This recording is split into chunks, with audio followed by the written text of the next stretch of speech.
Hi, welcome to the Foundations of NPS NEPA Practice webinar series. My name is Kelly Daigle. I'm a project manager with the Environmental Planning and Compliance branch of the WASO Environmental Quality Division, or EQD.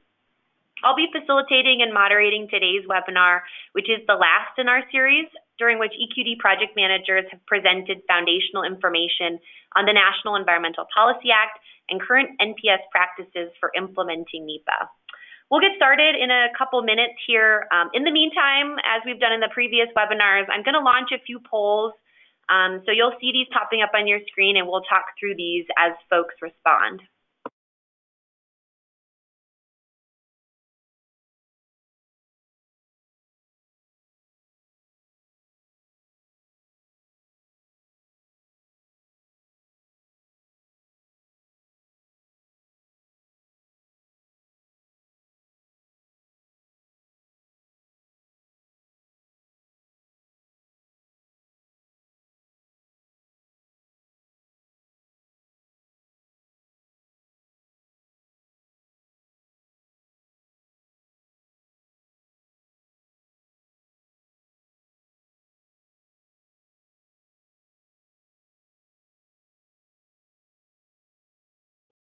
All right, looks like we've got a quorum of responses.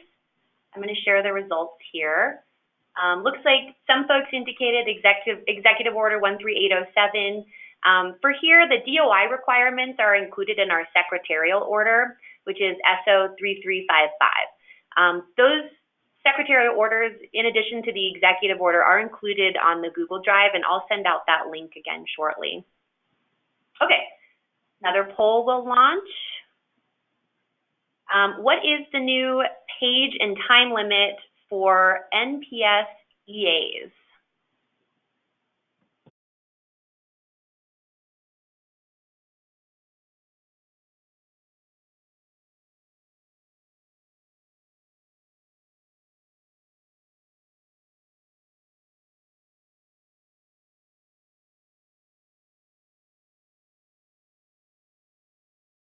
All right, lots of quick answers here.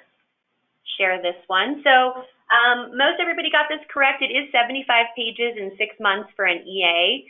150 pages and 12 months are the requirements for an EIS. All right, let's do one last poll before we jump in.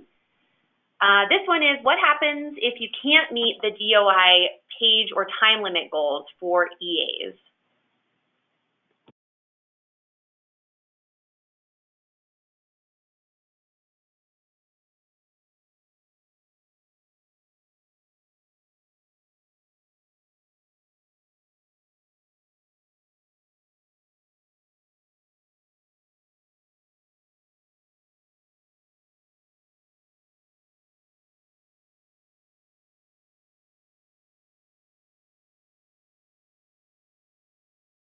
All right, share this poll.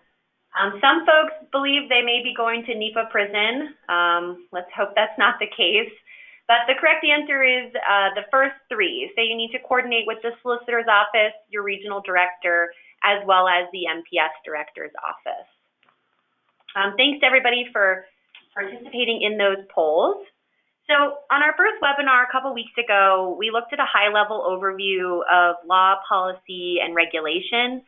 We talked about the concept of significance as it relates to preparing categorical exclusions, environmental assessments, and environmental impact statements. We looked at the basic requirements and process steps for EAs and EISs, and we also looked at the process for preparing categorical exclusions. On our second webinar, we covered a high-level overview of NEPA streamlining efforts that are applicable to all federal agencies. We took a deeper dive into Secretarial Orders 3355 and the follow-on Deputy Secretary memos that are specific to DOI, and those have the focus on page and time limits for EAs and EISs. And then we also looked at working with other agencies as a lead or cooperating agency. Today, we're going to take a high-level overview, a look at proposed actions and why they're important, take a deeper dive into developing a proposed action, and then also look at questions you should consider before starting a NEPA review.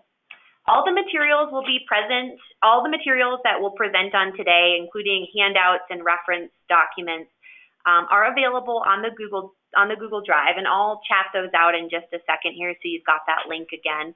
I also have been including the recordings of the previous webinars. I'll update this one in there as soon as it becomes available. As a reminder, as an attendee, you will be in listen-only mode during the webinar.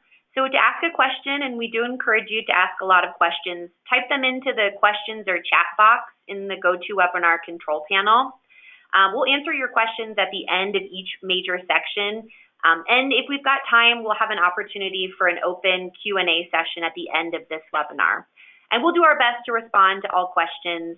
Some of you have emailed me with more specific questions. I would encourage you to do that as well if you think of something we've talked about or need clarification on any topic. And finally, after the webinar, you'll be prompted to complete a survey.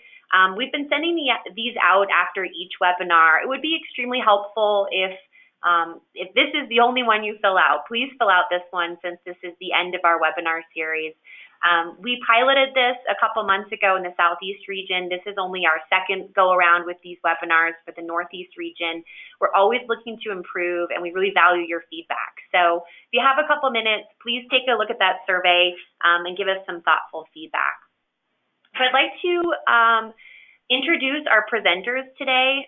We'll have Jamie Hammond joining us a little bit later. She's the Southeast Region Regional Environmental Coordinator. We've also got Jennifer Maver on. Jennifer, are you there? You want to introduce yourself? Sure, I'm here. Jennifer Maver. I'm the Chief of Resource Planning and Compliance in the Northeast region. Great, thanks. And we've got Lindsay Gillum. Hi, I'm Lindsay Gillum. I'm the NEPA Technical Specialist for the Environmental Quality Division. I've been with EQD for 12 years and managed a wide variety of projects from ORVs, cell towers, and other habitat restoration projects. Awesome, thanks. So with that, I'll turn it over to Lindsay, and we will dive into preliminary project planning, which includes developing a proposal and assessing NEPA readiness. So I'm going to begin by talking about the objectives of the session in a little more detail. One of the first things we are going to cover is why we need to develop a proposed action and the importance of having a proposed action, what you need to do to develop a proposed action, who we can be talking with or who we should be engaging with in order to develop a proposed action. And then once you've sufficiently developed your proposed action such that you've developed NEPA, we're going to talk about how we should make sure before we start NEPA that there isn't another NEPA document that covers the action. So we're going to begin with another poll. And the question is it pre-decisional to share a proposed action during public scoping?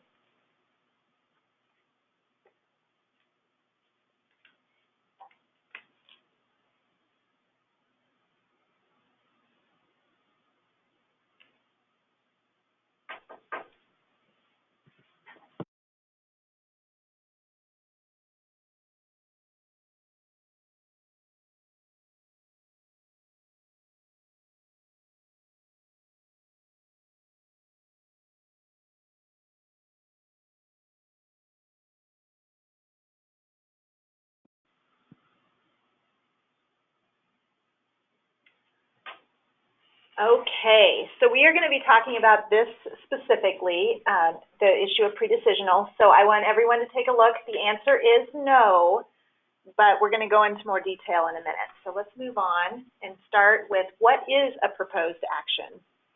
So while other agencies have routinely identified proposed actions, and it is actually required by CEQ and the DOI NEPA regs, this was a change in 2015 for NPS. So if you've done NEPA with the Park Service for many years, you probably aren't familiar with developing a proposed action. But this is where we made some changes in 2015, and it's been a good change because it is consistent with our new guidance that's come out of the Secretary's office in the last couple of years. So a couple of clarifications. One is that a proposal and a proposed action are the same. They represent an agency's initial ideas for the project. They're different and distinct from the purpose and need, but the initial proposal should help resolve both the purpose and need. So the purpose is, just to revisit this, the purpose is what you hope to accomplish through a NEPA document or planning process, and the need is why you're taking action. So when you're developing a proposed action, you should be thinking about what you hope to accomplish and whether that proposed action can actually address the need.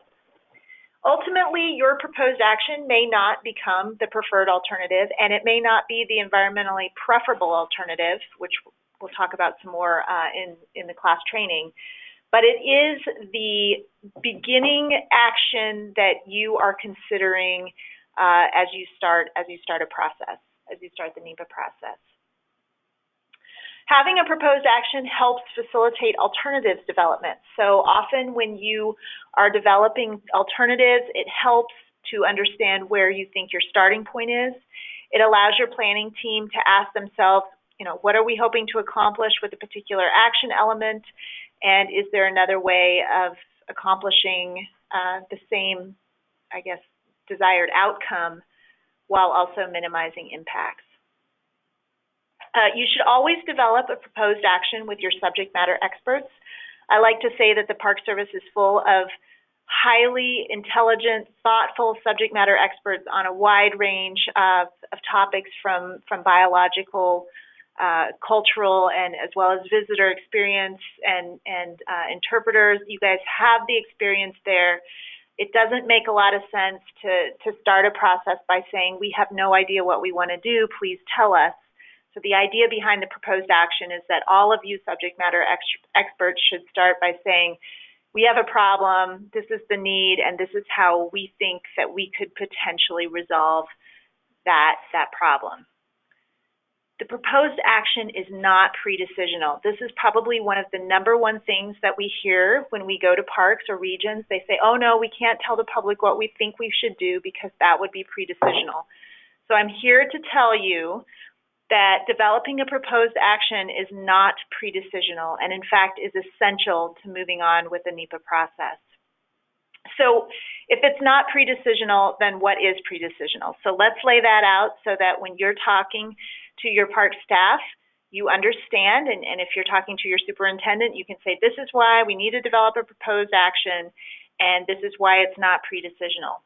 First of all, something is pre-decisional if you take an action that becomes the subject of a NEPA review that would limit the choice of alternatives, or if you irreversibly commit resources that prejudice the selection of alternatives before completing the NEPA process. So let me give you an example. You're looking at building a visitor contact station. You know where you want it to go, you know how big it's going to be, you have a pretty good idea of what you want to do. You initiate a NEPA process, and before you finish, let's say it's an EA, before you finish that EA and you sign a finding of no significant impact, you issue construction contracts for the building of the visitor contact station. That is pre-decisional because you have taken an action and committed resources. But going to the public and saying, before you issue those contracts and during the NEPA process and even before, hey, we're considering building a visitor contact station. This is where we think we want it. This is how big we think we want it. This is the purpose of the building. That is not pre-decisional. Okay, so I've touched a little bit on this already, but why do we need a proposed action? First of all, it is a requirement in the CEQ NEPA regs. It always has been, although we haven't always included proposed actions.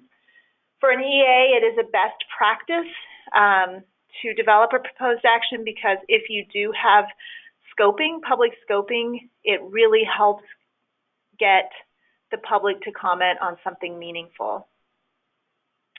It can be the level of detail in a proposed action, especially at the beginning of a NEPA process, can vary. In some situations, you may have a lot of information about a proposed action, and in other cases, you may not have very much at all, but you have a general direction.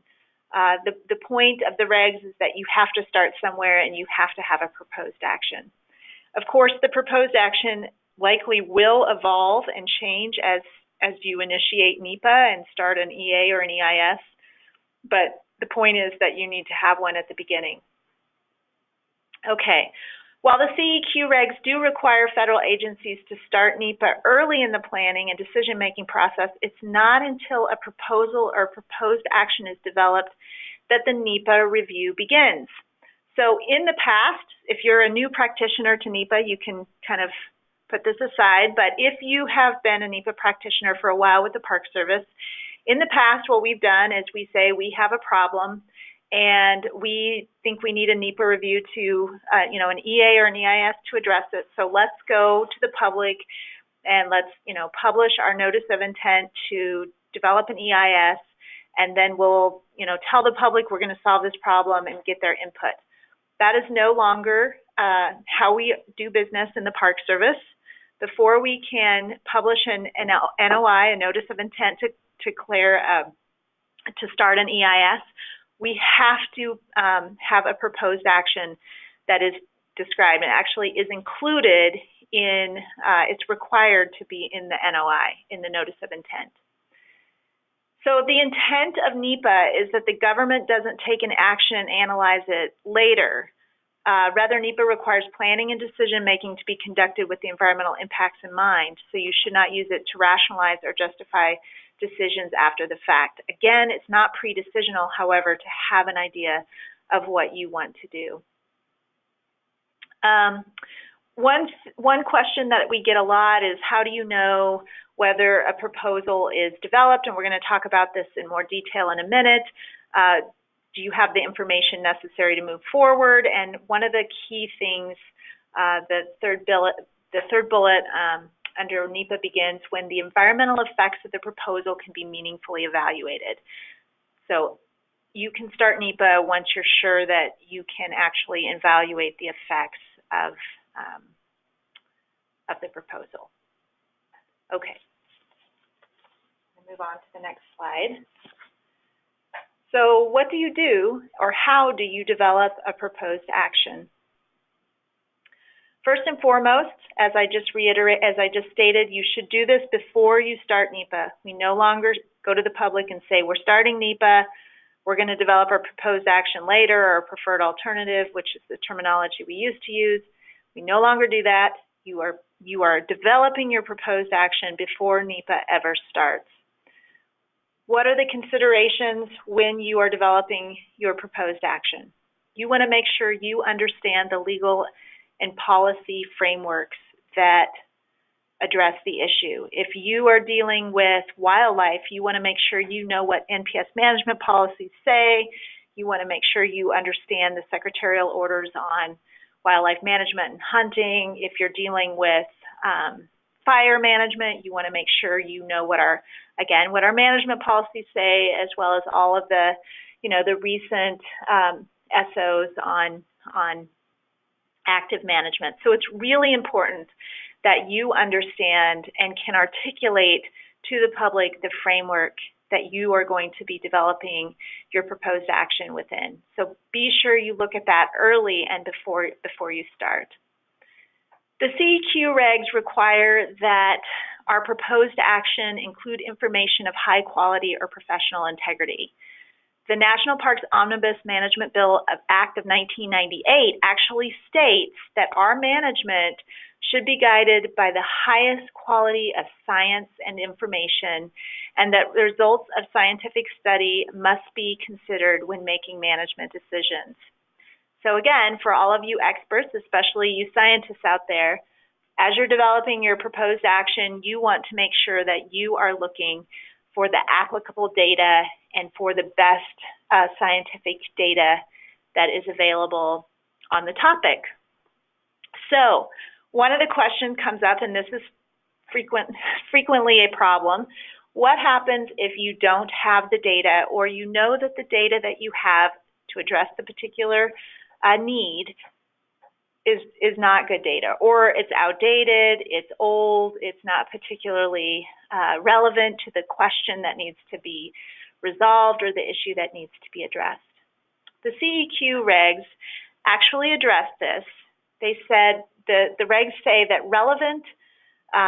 that you are actually required to obtain additional information that is relevant to reasonably foreseeable significant adverse impacts. If it is, 1, essential to a reasoned choice among alternatives, and 2, if the overall cost of obtaining the information is not exorbitant. Now, the second phrase I mentioned, the overall cost, is not just money but also time. So, for example, I worked on a plan where we had 300 miles of roads that had not been surveyed for, had not had a phase 1 survey for archaeological resources. We did a cost estimate, and it would have taken several years and something like $1 million to survey those roads for a phase 1 survey. If you're in the cultural world, that might mean something. And basically, we disclosed in the EIS that getting this information was not reasonable because of the cost, both time and in money. So what happens if that's the case? So let me back up. What this is basically saying is if you need information to make a decision, you should go collect it. If you can't collect it because the costs are too high, either in money or in time, then what happens? Well, if essential information is unavailable or the cost of obtaining it is exorbitant, you must disclose this in an EIS along with how the lack of data affects the ability to predict impacts. When you cannot obtain existing credible scientific information, you must summarize that and say why. If you're in the EA process and you don't have reliable data that supports a FONSI, then you must prepare an EIS. So I will say this, if you are in an EA and you have a lot of situations where for a lot of resources you don't have applicable data or the right data to make the decision, then you probably, or there's unknown impacts because that data doesn't exist, that's where we would probably need to prepare an EIS. So we do have a case where the Park Service was litigated over this very issue. It's a 2001 case. Some of you may be familiar with it. Glacier Bay Vessel Management Plan. They completed an EA and signed a FONSI. In the EA, they did acknowledge that they weren't certain of what those impacts to whales and I think it was sea lions would be. I think mostly it concentrated on whales, but the point is, in the EA, they acknowledged that there was missing data or that they didn't have a complete data set that allowed them to assess all of the impacts. NPCA sued the Park Service and said, look, you don't know what the impacts are. How can you possibly say that there won't be significant impacts when you acknowledge that you don't even know the extent of them? The court, when it has a long history of going to court, but ultimately the Court of Appeals came back and said the EA itself said that the information would be obtainable and that it would make a difference in determining the impacts or how adverse or whether the impacts might be adverse. And because of that, the Court of Appeals required the Park Service to go back and complete an EIS. So the point of the story is if you are in a situation where you can't sign a FONSI, you have incomplete data to be able to sign a FONSI, you want to be sure that you do an EIS. So what does this have to do with developing a proposed action? The point of this discussion is that as you're developing your proposed action, you want to think about whether or not you have the information available to analyze both the impacts of the proposed action and also whether the proposal itself is based on sound data. And that's really important to understand at the beginning. Okay, so what are some other considerations when we're developing a proposed action. One thing that we would always suggest is that if you are looking at an action that may affect a listed and endangered species, a listed species, or critical habitat, or if you know that you have historic resources or prehistoric resources, that you may want to reach out to the U.S. Fish and Wildlife Service or National Marine Fisheries Service, depending on where you are, or the SHPO, depending on what type of resource we're talking about. Now, some of you are saying, what? We haven't even started NEPA yet. Why would we do that? This is a form of informal consultation under ESA. Obviously, you're not consulting on our preferred alternative, but you need to understand what resources and what concerns those agencies might have, and what the concerns the SHPO might have in advance. So to the extent possible, and I realize that some offices may not be willing to talk to you before you start NEPA, but to the extent that you can, reach out and understand what those potential impacts are. It can change your NEPA pathway. Okay, who should be involved in developing the proposed action? It should always be an interdisciplinary discussion.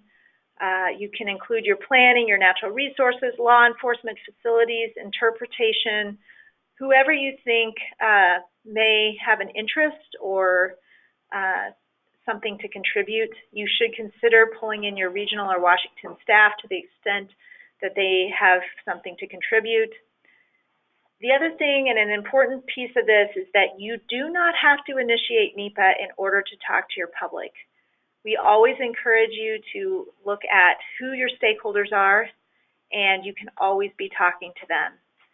So, for example, if you're working on a project that deals with a historic structure that you know there's certain stakeholders that are heavily invested in that particular structure, absolutely reach out to them and say, hey, we're thinking about doing something, here's our ideas, what ideas do you have?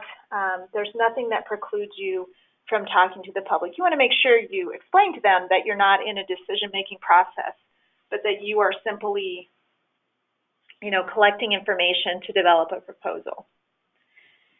The other thing you should consider is whether or not there are connected or similar actions that should be included in the analysis. And I'm going to talk about that in more detail in a minute. So for those of you who've been a NEPA practitioner for a while, you're thinking this sounds a lot like internal scoping, and it essentially is. We are starting with things that we used to do during internal scoping are now part of a pre-planning or pre-NEPA effort. And if you're working with park planning and special studies, they're going to do this as part of their pre-planning and then planning ready phase. If you're working with EQD, we do this as part of our pre-NEPA planning phase.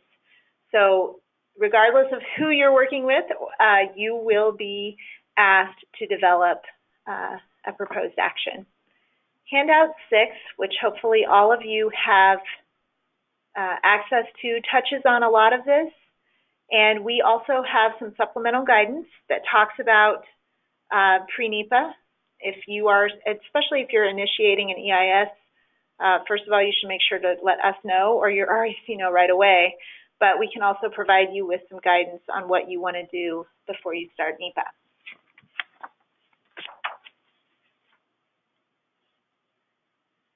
Okay, so a minute ago I mentioned that as you're developing your proposed action, you want to think about connected or similar actions. So for those of you who are new to this, I will try to explain it in an understandable way. So first of all, why do we care? There is a body of law that says you cannot segment actions when you're doing a NEPA project. So for example, there's not a lot of recent litigation on this issue, but definitely in the past you had agencies, developing roads, and they would do NEPA analysis on, 10 miles and that's it, and then they really meant to build 50 miles, and they would analyze the impacts 10 miles at a time in these small EAs, when what they really should have done is, an EIS that analyzed the full extent of the road. So this is the idea behind segmentation and why it's absolutely essential that you identify connected actions when you're developing your proposed action. Because if you don't and you try to evaluate those separately, you could be subject to a segmentation suit. So how do you know whether something is a connected action?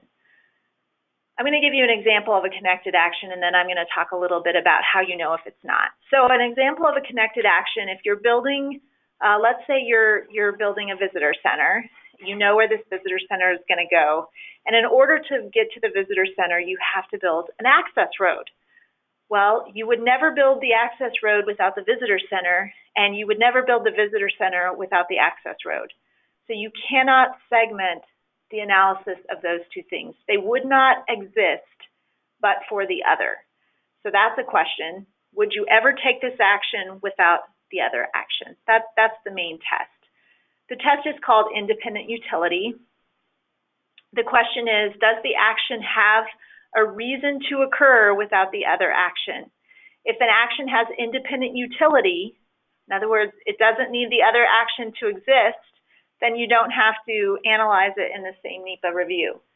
But if it has to have the other action to exist, then it absolutely should be analyzed in the same NEPA review. So handout 5, page 36, describes some of these, the classic examples of connected actions. So you can jot that down and go look at that if you want some more examples. Another example of a recent project here at EQD where we had a connected action was we worked on a project for Olympic National Park and the removal of their mountain goats. And so the park was removing mountain goats. Some of those mountain goats were translocated to U.S. Forest Service and state property. In the NEPA analysis, we looked not only at the removal of the goats, but also at the translocation into Forest Service and property and what that would mean, because those two actions were connected. You would not translocate the goats without removing them, and you would not remove them without moving them somewhere else. So that's just another example. Okay, but it's important to be able to distinguish between connected actions and similar actions. So similar actions are those with similar geography, timing, and purpose, and potentially other features that provide a basis for evaluating the combined impacts in a single NEPA review. Similar actions are those that can proceed independently from the proposed action and have independent utility. So now we're talking about actions that are not connected, but they are related in geography, timing, and purpose. Similar actions don't have to be considered in the same NEPA document, but, okay, I'm going to say that again, similar actions don't have to be considered in the same NEPA document, but we're encouraged to do so if it is the most reasonable way to consider the impacts of similar actions. If they are evaluated separately, the impacts of each individual project should be considered in the cumulative impact analysis. So let me try to provide an example that will illustrate this. A number of years ago, the Park Service completed an EIS for deer management at Rock Creek Park in DC.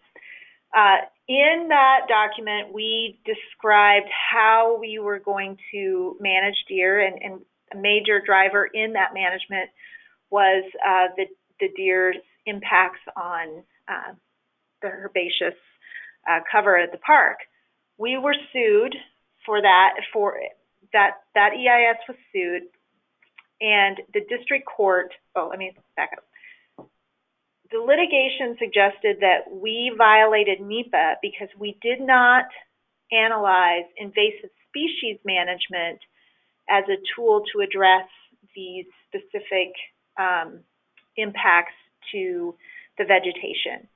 So the plaintiff came in and said, no, you just talked about using, controlling the deer population in order to address the impacts on vegetation. You should have also looked at invasive species management as a way, as a tool to address these, vegetation issues. The district court ruled in the Park Service's favor and said that yes, they are related in geography, they are related in timing, but they were not connected, and so they were not required to be addressed in the same NEPA document.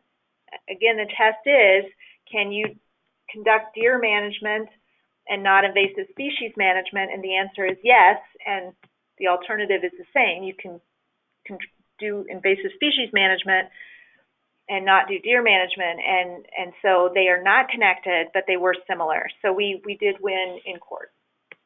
So the point is, if you have similar and connected similar actions that you might consider putting them in the same NEPA document, but you're not required to. And I will say, from a planning perspective, parks often want to include similar actions in one plan because that's really good planning, right? You want to think about all the things that your park is doing in one area. I mean, that's the whole point of a development concept plan or something similar. So we often include similar actions that are not dependent on each other in one NEPA document. Okay, I think we're going to launch a poll to kind of hit home these ideas about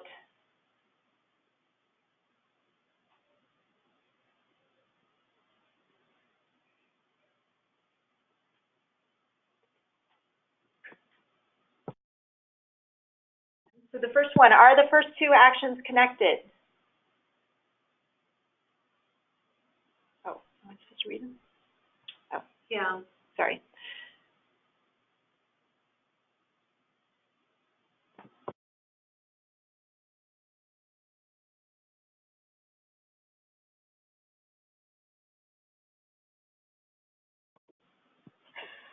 Well, we're not finding examples in the notes here. I think the example, okay. This is very strange. I apologize for this. Okay, so the first question, let's say, let's use a parking lot needs to be upgraded.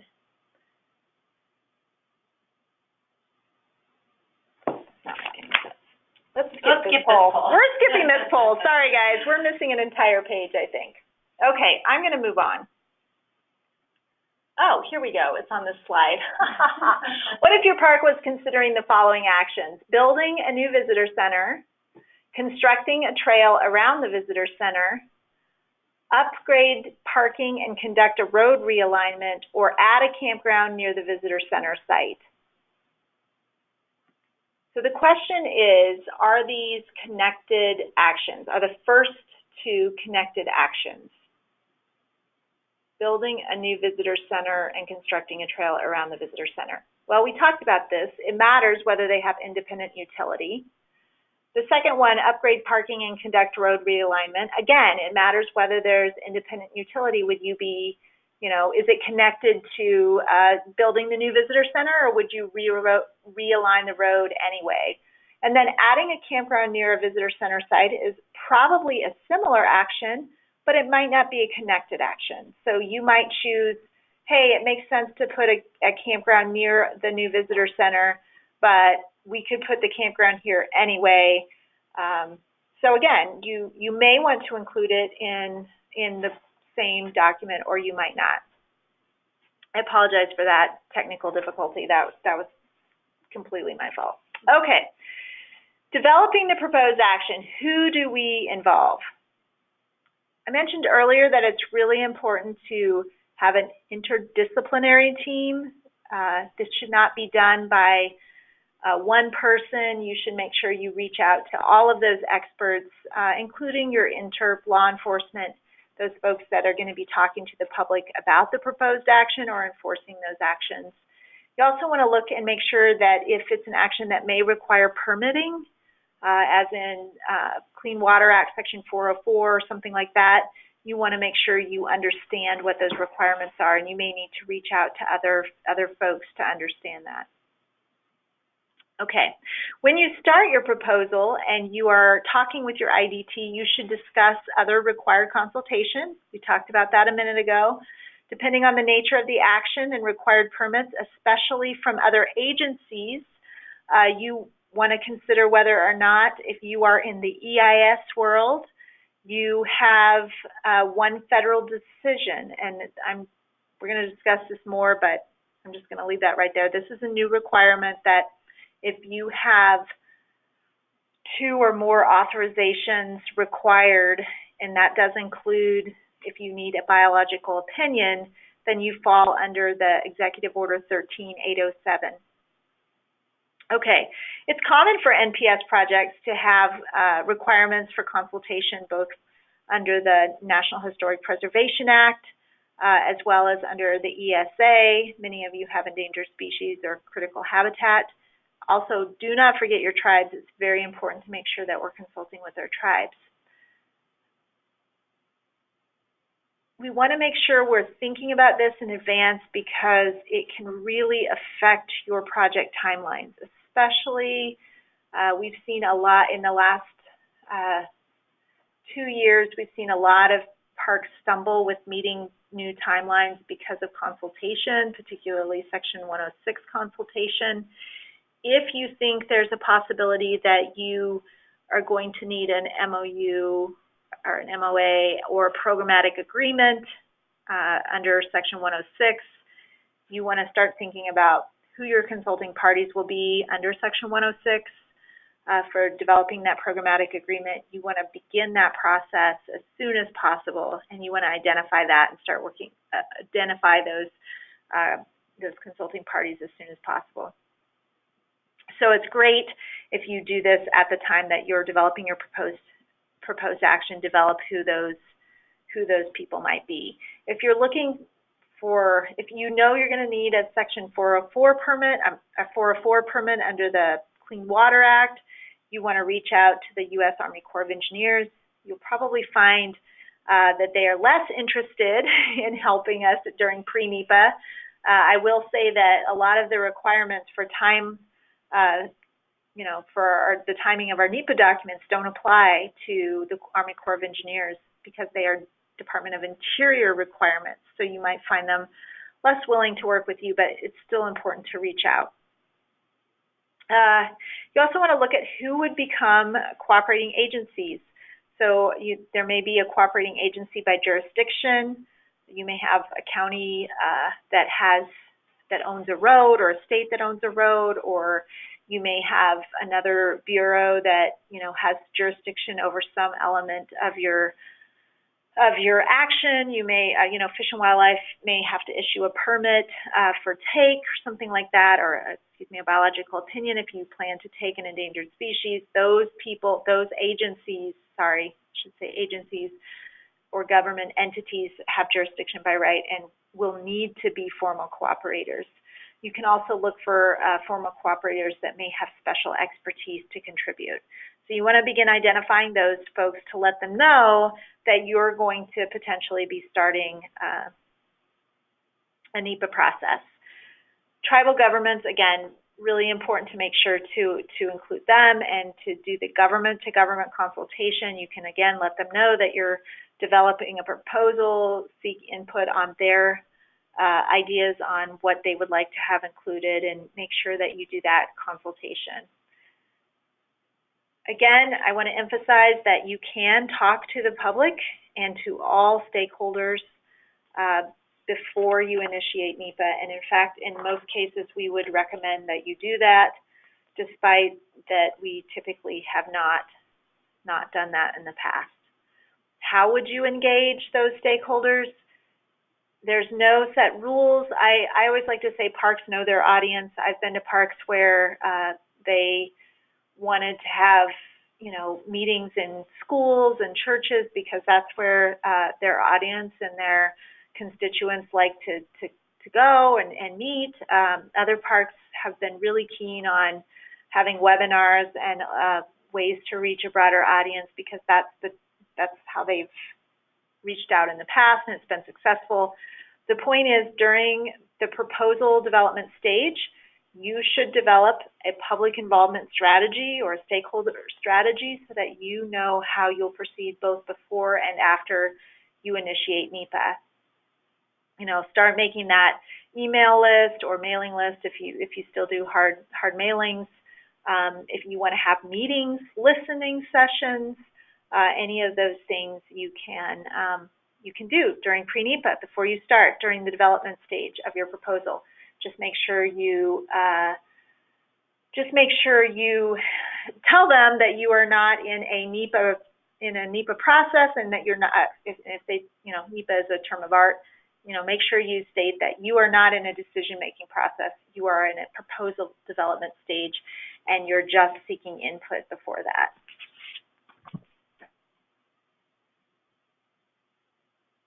Okay, so if you turn to Handout 5, we have some proposed action handout examples. And I'm not going to go through these in great detail because I think it would be great for folks who are maybe initiating this to, or if you're thinking about doing a project and you're starting pre-NEPA, you want some examples of what that looks like. This is where you would go. I'll talk generally about some of them. So there's one in there for Wrangles and for Hawaii volcanoes, I think. Yep, Wrangles. So the first one, the Wrangles one, provides just general ideas about scope. It doesn't give you a lot of detail, but this is something they went out with before they initiated NEPA. Again, the next one provides, is that Hawaii volcano? Oh, sorry, Hopewell Furnace. This example, again, just general ideas about objectives. If you put something like these two examples out, you may limit your ability to get early input on the actions that we're contemplating, so you might end up having to do an additional round of scoping on alternatives. You can do it that way, but there are some other examples that we've included here that show you just how far you might want to go. The next example is from Point Reyes, National Seashore. This is for a GMP amendment that is an EIS. It's one of the few EISs the Park Service is doing right now. This went out to stakeholders and the public before they initiated their public scoping for their EIS, which they are now in. And it was very explicit. It talked about their alternatives, it talked about their proposed action, and it sought feedback on those. So that's an example of a more detailed before NEPA scoping for their proposed action. I'm not going to call it scoping, we should call it civic engagement, because scoping is often associated with NEPA. So some other examples of things that you can do, there's Glen Canyon, Grand Canyon, Zion, a simple 2-page letter letting stakeholders know that, you know, they're thinking about this action. There's also, in this handout, there's the NOI, that's the Notice of Intent to prepare an EIS that included, you know, previous slides I talked about that why are we doing this? Because it's actually required that you include a proposed action in your Notice of Intent to prepare an EIS. So there's some examples of how Glacier Fisheries Management Plan included that in theirs, and also one from a different agency, Department of Energy Western Power Administration document. And then there's also a U.S. Forest Service EA proposed action scoping example. So those are examples you can go to when you need some help thinking about what you want to say to the public. This is new ground for folks, and so we wanted to make sure that we address that. I'm going to pause for a minute because we're getting some questions, and I want to try to address them.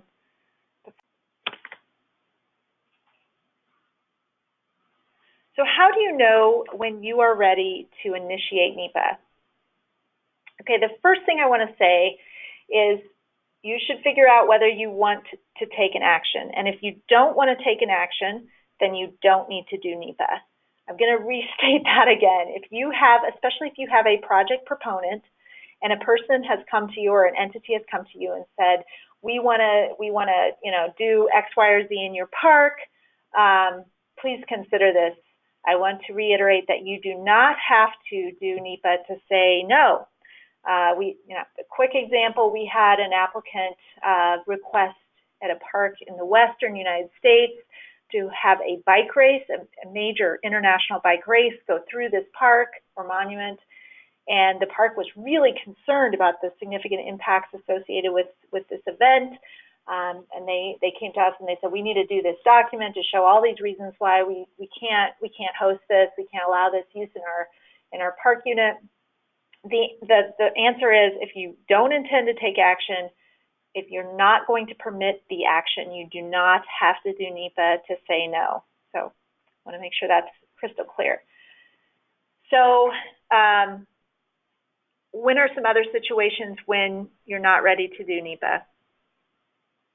We want to make sure all the data is available, and we're going to talk some more about all of these things in more detail in our classroom training. We have to be able to articulate what we want to accomplish, why we're taking action, what are the environmental concerns about our proposal. If we don't know that, then we're not ready. Do we know what all the alternatives are? We should at least be able to articulate that. Do we have the basic information about the existing data that we'll need or the existing conditions? There are some useful resources. Hopefully all of you are familiar with ETIC, IRMA. Go to your region, see if they have GIS data. I&M data can be really helpful. Technical Information Center, I just mentioned that. So there's all sorts of places you can look for data, but you have to have that data to at least be able to describe your existing conditions. What else? You need to be able, if you're doing an EIS, to identify the methodology that you're going to use in the analysis. And you can actually begin, if you're doing an EA or an EIS, with some very initial impact analysis before starting NEPA. And you may want to do that simply in order to understand what NEPA pathway you want to take. So start looking at those potential impacts. If you have a project proponent, you want to make sure that you have a complete application. This is something that if you don't have all the details of what they're asking for, then NEPA can't initiate, or you shouldn't initiate NEPA until the project proponent has told you the complete package of what they're requesting. Have you determined the appropriate NEPA pathway? You need to understand, especially if you're going to do an EIS, you need to know this. You need to have identified whether there are significant impacts, and we talked about significance already. Hopefully you understand what those pathways are, so you need to know that before you can initiate a NEPA process. You need to be able to say and agree that you have the funding to cover the NEPA review. This is actually a requirement in our SOs now. The important thing for parks is that if you are going to initiate an EA or an EIS, that is a priority, and your superintendent and every manager at your park has to agree that that is a priority. You have to commit to meeting project deadlines. You have to make sure that those managers and the supervisors are aware of the project and can work with employee workloads to make sure that this can actually occur, because once you start, you're subject to all of those timelines that we talked about. You can consider using a project agreement to spell out those roles. We typically do them. I know DSC does them, as well as park planning and special studies. If you're doing an internal park document, you might also consider making a project agreement with your managers and your superintendent or whoever it is, so that everyone understands what the commitment is before you start NEPA. We no longer are starting NEPA without an understanding of what that commitment will be. And we've talked so much about this already. You need to have some kind of public involvement strategy. You need to know who those stakeholders are. You need to know whether you're going to be conducting, if you're doing an EA, whether you're actually going to be conducting public scoping, what that would look like, how long your public scoping period would be, so you understand, you know, how much time you have after you initiate NEPA.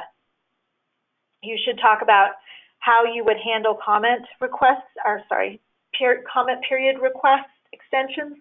That was confusing how I said that. You may get a request to extend the public comment period. You should talk about that in advance. Are we going to consider that? Can we meet our timeline if we still consider that? You might want to think about when that public comment period would fall.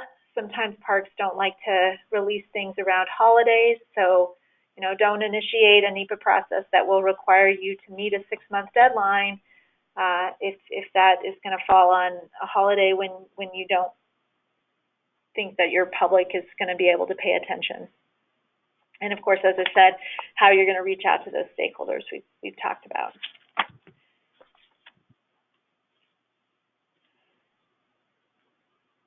So during pre-NEPA or during the proposal development stage, you may decide that your proposal isn't feasible. You may think your proposal is feasible, but you don't have the appropriate information. We talked about that. You know, you may realize you need to go collect more additional data. You may have questions about the law or policy framework that you're working within. You may not be able to develop the proposal in detail for some reason. And so these are all reasons why you may say, nope, we're not ready to start. And you may just decide, you know what, we thought we wanted to do this, but we think after looking at all this information that we're not ready. If you have a project proponent, if their application is not ready, that's a reason to say, no, we're not initiating NEPA. What happens if we initiate NEPA too early with a poorly defined proposal? We have a lot of examples of having done that, and that's one of the reasons why we at EQD anyway have been encouraging sort of this long before even the time restrictions came into play with the administration. What happens if you start too early? It will take forever to finish your NEPA process, I can tell you that, which now would require all sorts of waivers and approvals from the national director if you're in an EA, and you would have to go to the secretary's office if you're in an EIS. You may have to revise your scope of work. You may actually have to start over with additional public outreach. So these are all reasons why you don't want to do that. So I want to provide a couple of examples of when our office started a NEPA process and realized, wow, you know, we could have really benefited from starting with looking at the proposed action and considering all the factors that we talked about. One example, we worked with Grand Canyon on a bison management plan. They came to us, they said, we want an EIS. We started the process. The intention of the EIS was to do a landscape level bison management plan. It became apparent right away that there were lots of policy issues, so that goes back to the law and policy related to the current scale or the proposed scale of the EIS that needed to be resolved before the NPS could ever even develop a proposed action, let alone a range of alternatives. As a result of these questions, the park had to go back to the public and say, wait a minute, we said we were going to do an EIS, but instead we're now just going to do an EA. Another example, Isle Royale National Park, some of you no doubt have seen in the news, recently reintroduced or brought additional wolves to their park to address, well, a lot. It's basically to bring them back to the park. They had been there previously. This project began as an EIS that would evaluate wolf, moose, and vegetation on the island. So looking at all of these components together, we worked on that for a year, maybe more, before it just became clear that having all of these pieces working together was so complicated, and that some of the proposals, especially regarding vegetation, the park really could never have implemented them.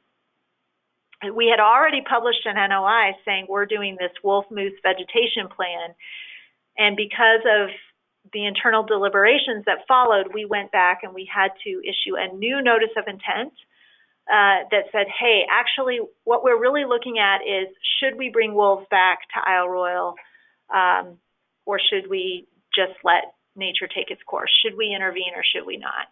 And had we done some proposal analysis like what I just walked you guys through earlier, before we had ever published the first notice of intent to prepare an EIS, that would have solved a lot of problems and probably saved the park a lot of time, certainly, and just with the public, it confuses them. Okay, so an example of when we started this process, we did some proposal development, pre-NEPA, pre-planning work, and we said, you know, we're not ready to move on. One was at Missouri National Recreation River. They have bank stabilization issues, for those of you who are familiar with that park. The U.S. Army Corps of Engineers has some jurisdiction, as does the Park Service. So we came to the park, we talked with the park about what their concerns were, what their needs were, and it became really clear that some of the things that needed to change were not within our jurisdiction, and that, you know, we really needed the Army Corps of Engineers to address some of the problems, and, you know, that doing an EIS would not solve the problems that they were hoping to solve. So in that case, we didn't initiate a NEPA process. Instead, the park is hopefully working on some education and continuing developing their relationship with the Army Corps of Engineers. Another example, we went to Dinosaur National Park. They have grazing allotments there. There had been litigation that had said that the park should do a grazing management plan. When we started looking at data, remember what we talked about, the importance of data and being able to look at science and have the science and the data help us make informed and reasoned decisions. In that case, you know, the park is going to need a grazing management plan, but through these discussions, we were able to identify that they didn't actually have the rangeland monitoring data that they needed in order to make that decision. So they're currently collecting that data. And they're also working with their stakeholders to be able to hopefully more effectively complete their grazing management plan when they actually start. So that's a couple of examples of why we think this is such an important process, and that walking through these questions and making sure you have all of this is really important. Okay, so I want to address the last 4 bullets before moving off this slide. Who's the lead agency and the cooperating agency? You want to make sure you understand that before moving forward and make sure that's worked out.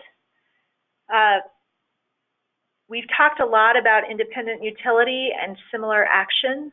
So you want to make sure that you can demonstrate that you have included all the connected actions. If you have actions with independent utility, you have the choice of including them, but you have to remember that you have these page limits now, so you might want to do separate EAs, or if some of those actions can be completed with a CE, there are some situations where that is the best action. If you have something like that, I really encourage you to reach out to Jennifer or someone else in your region. If I know they're looking at hiring a regional environmental coordinator to help you walk through how to deal with plans where there's multiple actions. We have discussed previously, but one way to stay within the page limits is to only include those actions within the body of our EAs or EISs that have potential environmental effects. So we want to make sure that you're not including actions that don't that have environmental effects. You're thinking that sounds confusing. Again, this is addressing situations where you may have a plan that has a lot of, for example, educational or interpretive components that may not have large environmental effects. They're really important to your operations and to your public, but the environmental effects are small. So you want to make sure that you aren't doing lengthy NEPA documents to address actions. Another example would be, you know, talking or working with partners. Really important for parks. Not a lot of environmental effects. So those type of actions should not be included in an EA or an EIS. You can include them in plans, obviously release them and talk about them with the public, but we don't want to spend a lot of pages talking about those since they don't have large environmental effects. And the last thing you want to ask is whether or not the proposal is included in another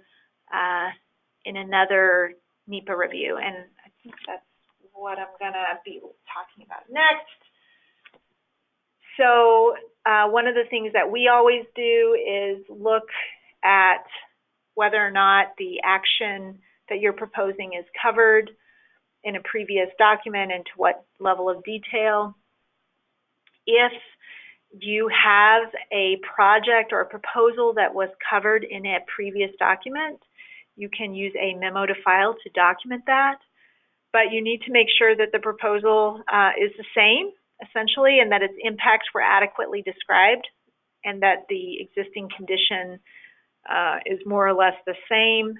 So you might not be able to use that existing NEPA, but you should definitely look at it.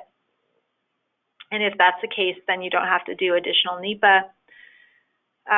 If you're using a memo to file to say, hey, we looked at this proposal, it's included in this EA or EIS, so we're not reevaluating it, make sure, especially with if you have an endangered species, or that condition hasn't changed, as in there's not new listed species in the area.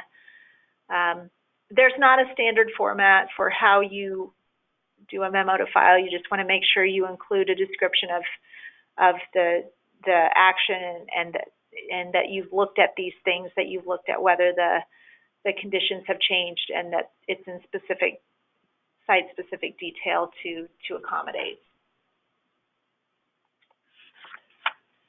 Another question you should look at is whether another agency has covered the action in their own NEPA document. In order to be covered, it must meet NPS process and content requirements and have adequately assessed the impacts of the action. Again, we should consider whether there are any new circumstances or information or changes that were not previously included in the other agency's document. There's a couple of ways to adopt another agency's document, and certainly if you're in a situation where you want to use another agency's document, you should reach out to your REC, your Regional Environmental Coordinator, or to Jennifer to talk about that, because there are some complications. If you were a cooperating agency, you have a lot more flexibility there. If not, you can still adopt it, but it does require recirculating the EIS for public comment and then adopting it through our ROD. So, are you ready for some NEPA?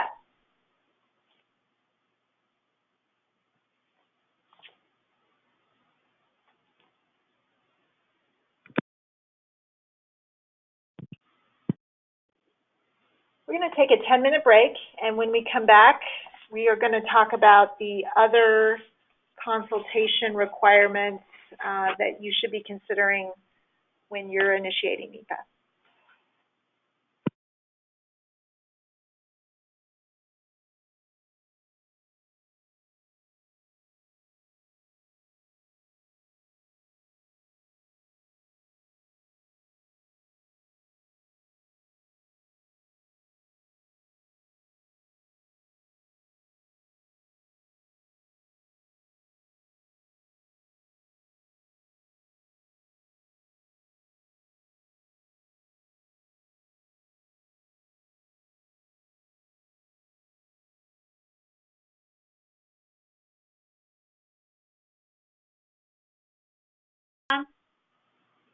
I'm here. Can you hear me? Yes, we can. Jennifer, I'm going to go ahead and pull up that web page, so I'll let you take it from here. Okay.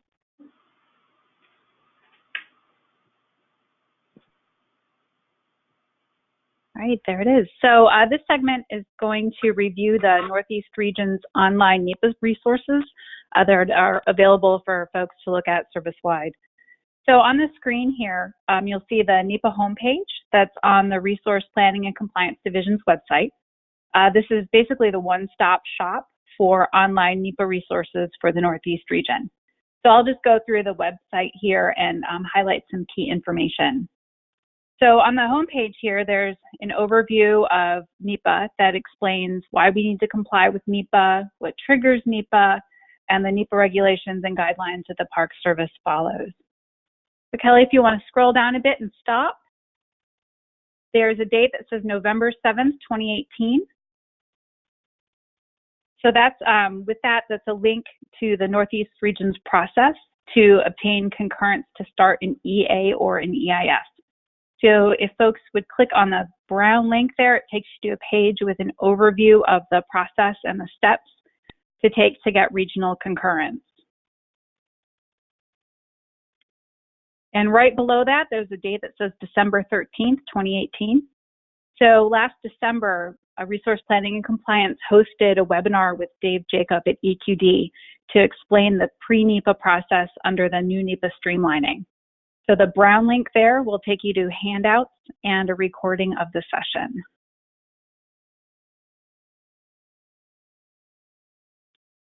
So back on the NEPA homepage, Kelly, if you want to scroll down and stop where it says NEPA links outside the RPC website. So that's got a list of NEPA links to outside agencies, both departmental and to CEQ and the NEPA Act itself.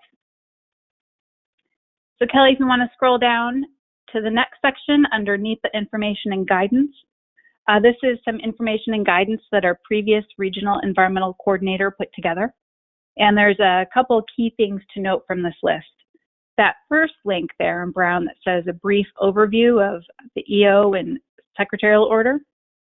So that link will take you to an overview of the two orders that EQD covered on our last webinar. And I'll take you, there's links there to both of the orders. So halfway down that list, there's a link that says NEPA streamlining in the department, NEPA streamlining in DOI. And that link will take you to a page that has key points on departmental NEPA streamlining.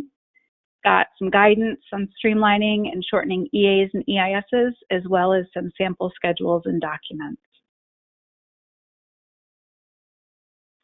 So at the very bottom of that list of links, there's two links that say RPC Library.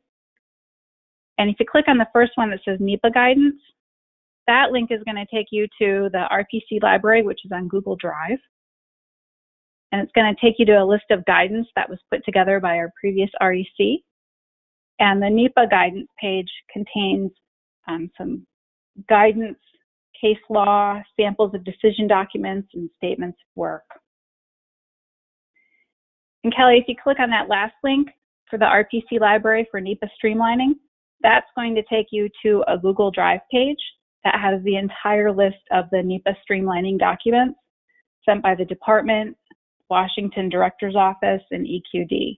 So this is a good resource for folks looking for information on NEPA streamlining.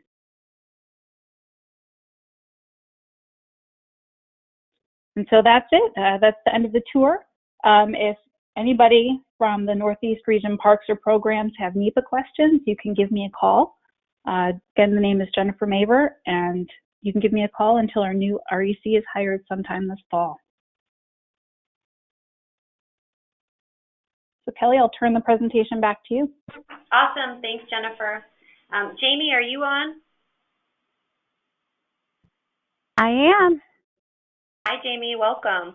Hello. I will turn it over to you for a presentation on compliance with other laws. All right. All right, good afternoon. I'm the Regional Environmental Coordinator for Southeast Region. I'm standing in for Northeast Region today since they are in the process of hiring their Regional Environmental Coordinator. I'm going to just touch on other laws that we comply with during our NEPA process, and I just want to just reinforce that NEPA doesn't take the place of these other laws, but we can essentially use the NEPA process as a vehicle to help us comply with other laws. We shouldn't finalize our NEPA process until other compliance is complete, because if we need to implement mitigation, other things that might affect our NEPA decision, we want to make sure that we have all of those in place prior to making any kind of NEPA decisions. So we'll start up with the National Historic Preservation Act, or NHPA, excuse me, of 1966. So it's been around a while. It actually came before the NEPA, the National Environmental Policy Act law, and essentially declared for the first time that there was this national policy of historic preservation. So you'll see a lot of mirroring between NEPA and NHPA. The NHPA established an advisory council on historic preservation, which has sort of a similar role as a council on environmental quality for NEPA. The advisory council, or ACHP, issues the regulations for implementation. It oversees operations for that process, comments on federal undertakings and programs that affect historic properties, and they can also come in and enter the consultation process as a sort of intermediary in certain situations. The NHPA formalized the National Register of Historic Places, and Section 110 of NHPA has this mandate that federal agencies identify your historic resources. It's important to know your historic resources to know what resources you're doing compliance for. So that's where Section 106 comes in of NHPA, which ensures that prior to approval of expenditures of federal funds, or on an undertaking, or prior to the issuance of permits, licensing, any undertaking on a district site, building, structure, or object that's included in or eligible for inclusion in the National Register. So the head of the agency would afford the advisory council an opportunity to comment with that undertaking, and we would go through our consultation process. So when an agency such as the NPS, we're responsible for the undertaking, then 106 is going to apply. When we use federal funds, when a project requires federal permit, license, or approval, all of those will kick that 106 process into effect. For Park Service units, the park superintendent is considered the agency official responsible for compliance. So compliance, it is possible for 106 compliance to stay at the park level. However, parks should have a cultural resource team, and many times that includes resource managers from other parks, or it might include specialists at the region, because there aren't very many parks that have all the expertise needed to go through that process. So this is a very simplified overview. Your parks cultural resource specialist should be involved. Questions directed to your regional 106 coordinator, and for Northeast region, that contact would be Dave Eschold. Essentially, your first step in initiating that 106 process and identifying whether you have an undertaking, who should be involved in that process, identifying whether you have tribal interests, tribes that you need to contact, considering what your public involvement plan might be, or plan for public disclosure of effects, and notifying your SHPO. Next, we would want to identify what historic properties might be affected, and identify the area of potential effect, and begin that consultation process with our State Historic Preservation Office, the SHPO, or the Tribal Historic Preservation Office, DIPO. And then we would do our assessment of effect. Many of you have been in PEPC. We use PEPC as the vehicle for preparing that assessment of effect. And PEPC really does sort of walk you through that process, stepwise process, and makes it pretty easy to do. And you'll notice going through that process that there are a number of pathways, just like with NEPA. NHPA has a number of pathways. And starting with streamline review, if there's no adverse effect, a standard 4-step process if we need to consult the SHPO or FIPO. or combined NEPA and HPA process, and some parks even have a park-specific agreement with the SHPO. Once we conclude the process, do that assessment of effect, determine what the effects might be, we might be able to streamline the compliance, use that streamline activity from the programmatic agreement, which is really similar to a categorical exclusion for the NEPA side of things. If we determine there might be no adverse effect, there are activities that are listed that were part of that programmatic agreement that we might be able to choose and just keep it at park level for that streamline activity. However, we might need to consult with the SHPO and or SIPO for concurrence of no adverse effect. Or if there might be an adverse effect, we might have to do a memorandum of agreement to resolve those adverse effects and have that signed. Or we might use a combined NEPA and HPA document to fulfill that process, the 106 process. I will just say if you'd like to combine your NEPA and HPA process for efficiencies and involving the public and that sort of thing, make sure you do talk to Dave Eschold about that process. In some cases, it can be a successful process. In others, we haven't seen a whole lot of success with it. But there are specific requirements when you use that process. It's specific in terms of you have to notify the SHPO Advisory Council, and you definitely don't want to miss a step for that. So I would definitely recommend that you talk with your SHPO, talk with your 106 coordinator before making a decision to do that. If we do coordinate with NEPA, we just want to make sure that we're coordinating early and often. Having a good relationship with your SHPO and SIPOs is really important in helping those processes go smoothly. The trust factor is a big factor in working with other agencies, and the SHPO and SIPO are no exception there. We want to make sure that we identify any consulting parties, and again, if we are going to combine that NEPA and HPA process, make sure that we notify the advisory council that we intend to do that. And the bottom line is, just knowing that completing the NEPA process does not mean you've complied with the National Historic Preservation Act. They're separate laws. But again, NEPA does. We do talk about actions and effects and all of that. So we can use that process as a vehicle to get us there. All right, next we'll talk about Endangered Species Act. And I mean, who couldn't love that little face there? So Section 7 of the Endangered Species Act, or ESA, you might hear it referred to, requires that federal agencies develop this conservation program for listed species, and they avoid actions that will further harm species, and not just their species, but also their critical habitat. The specific Section 7A2 says that federal agencies will ensure that any action they authorize, fund, or carry out does not jeopardize the continued existence of an endangered or threatened species or designated or proposed critical habitat. When we're going to take an action, when a park is going to take an action, you have to determine whether the action might affect that listed species or proposed species or proposed or designated critical habitat.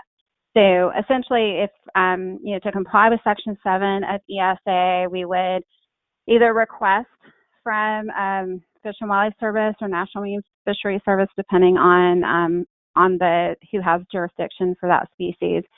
We can ask for the list of species and critical habitat in your project area, or if we know what's in our park, we can request concurrence with our species list, or you can pull it from the website. If you are making an official request to those agencies, they have 30 days to respond to concur.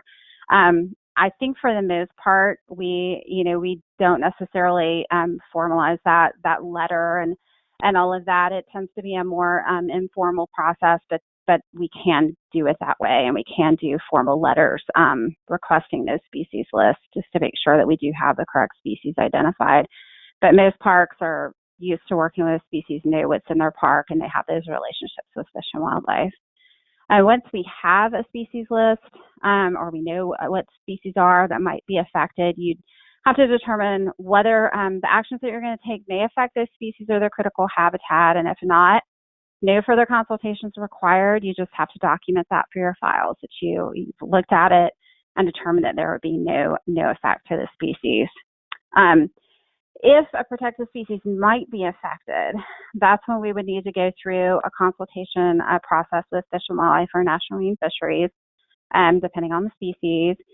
And that consultation could include either informally with a written concurrence from the service that, or NOAA NEMS that there's no adverse effect to the species, or we might have to go through formal consultation, prepare a biological assessment, and get a response from Fish and Wildlife or NIMS with a biological opinion, potentially with terms and conditions, and potentially take of species. So the interface with NEPA and ESA could take a few different forms. We might just consult with Fish and Wildlife or NIMS separately under a letter and the use of a biological assessment if it looks like we're going to affect a species. We could incorporate the biological assessment into our NEPA document, but in my experience, most Fish and Wildlife and National Marine Fisheries offices don't want us to combine and use that NEPA document as a vehicle for consultation. So you definitely want to have that conversation prior to committing to consult in that way. So if you do find yourself needing to consult under ESA, you could contact the Northeast Region's ESA contact is Sheila Caldwell. She's the Endangered Species Coordinator for Northeast Region, and she would be able to answer any of those questions and help out there. All right, moving on. Executive orders on wetlands and floodplains. I'll start with Executive Order 11990. That's for the protection of wetlands, issued in 1977 by President Carter.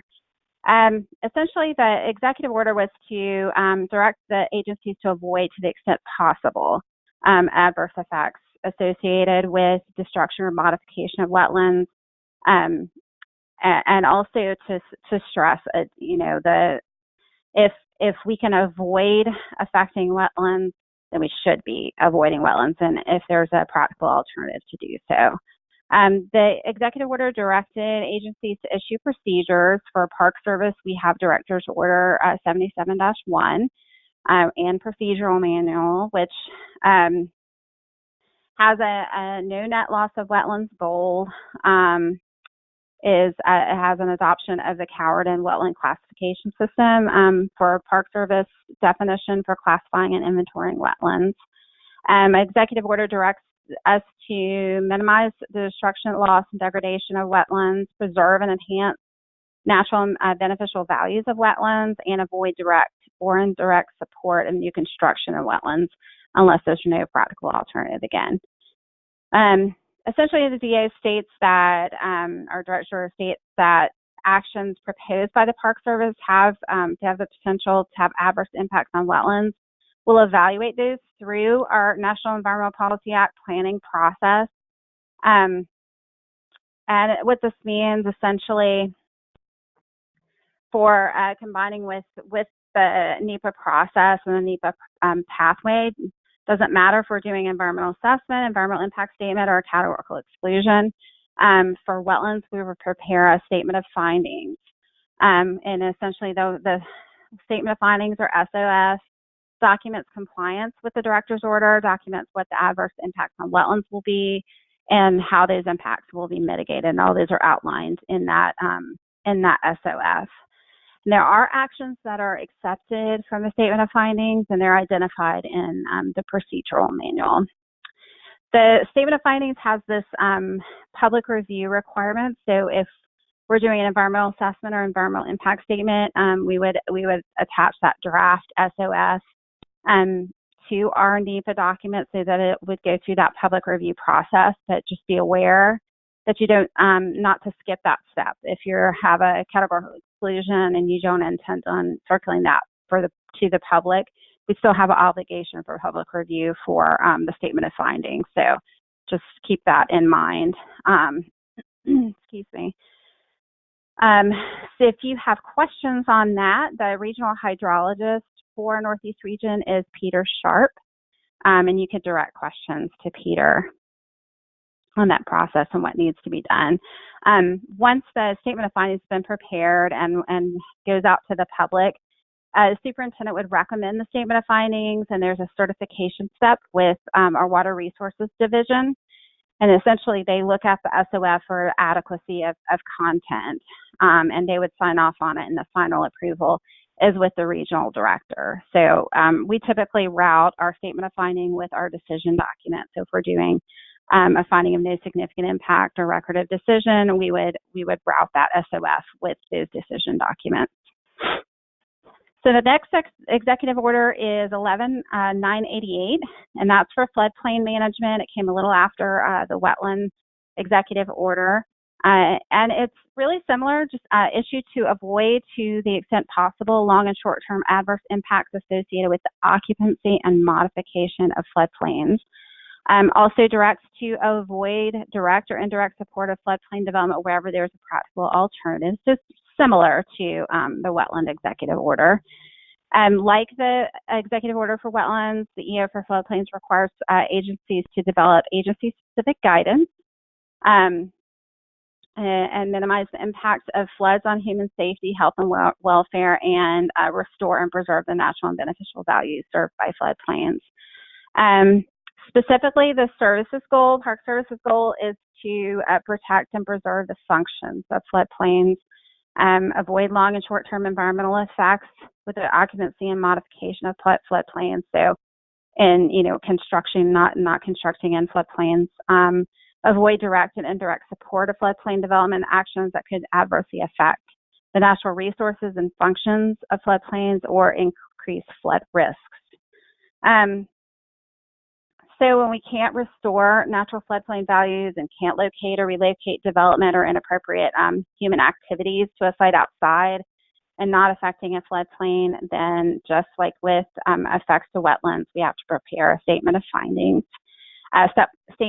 Steps for preparing a statement of findings for floodplains are really similar to those of a statement of findings for wetlands, and in some cases, we might even have a combined statement of findings for wetlands and floodplains if we're affecting both. The procedural manual is 77-2 for floodplain management.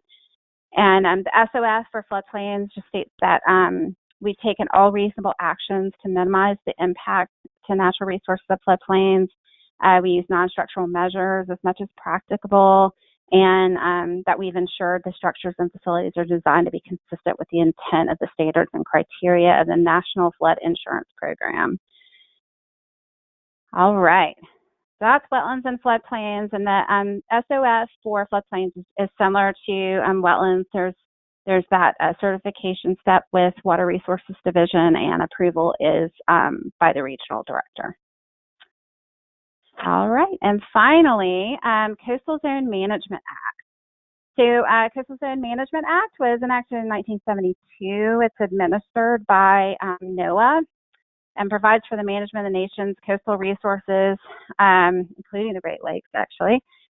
So the goal for Coastal Zone Management Act, or CZMA, is to preserve, protect, develop, and where possible to restore or enhance the resources of the nation's coastal zone. CZMA established this national policy and developed a national program for management, beneficial use, protection, and development of land and water resources of the nation's coastal zones and for other purposes. With a Coastal Zone Management Act, ultimately the outcomes for the coastal zone management are for healthy and productive coastal ecosystems and to have environmentally, economically, and socially vibrant and resilient coastal communities. It's delegated to states for compliance, so that's a little different. So you would need to get familiar with your state's requirements in meeting the compliance requirements for CZMA. Some states have a clearinghouse type process. I know in my region, and you would simply just provide your NEPA document, which analyzes the effects to the coastal zone, and they would get it out and would respond whether your project is consistent with the Coastal Zone Management Act. But some states require direct contact and consultation with their office. So you would definitely want to get get familiar with your state's requirements. And Amanda Babson, who is a Northeast Region's Coastal Landscape Adaptation Coordinator, can answer your questions and assist you with that process. All right, and it's a lot of information on other laws, but you have a lot of resources at your fingertips.